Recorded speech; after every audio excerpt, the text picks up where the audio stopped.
شروع اللہ کا نام لے کر جو بڑا مہربان نہایت رحم والا ہے۔ الف لام میم۔ اس میں کچھ شک نہیں کہ اس کتاب کا نازل کیا جانا تمام جہانوں کے پروردگار کی طرف سے ہے۔ کیا یہ لوگ یہ کہتے ہیں کہ پیغمبر نے اس کو از خود بنا لیا ہے؟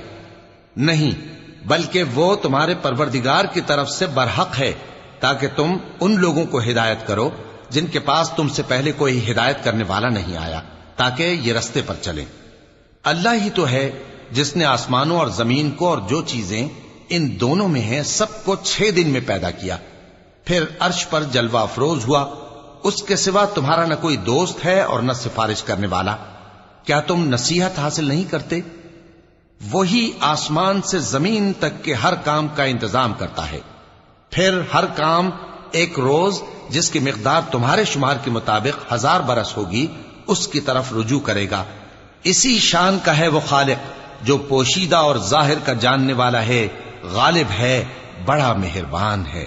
وہی جس نے ہر چیز کو بہت اچھی طرح بنایا، یعنی اس کو پیدا کیا اور انسان کی پیدائش کو مٹی سے شروع کیا، پھر اس کی نسل ایک قسم کے خلاصے سے یعنی حقیر پانی سے بنائی، پھر اس کو درست کیا، پھر اس میں اپنی طرف سے روح پھونکی اور تمہارے کان اور آنکھیں اور دل بنائے، مگر تم بہت کم شکر کرتے ہو۔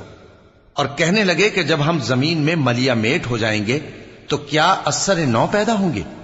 حقیقت یہ ہے کہ یہ لوگ اپنے پروردگار کے سامنے جانے ہی کے قائل نہیں۔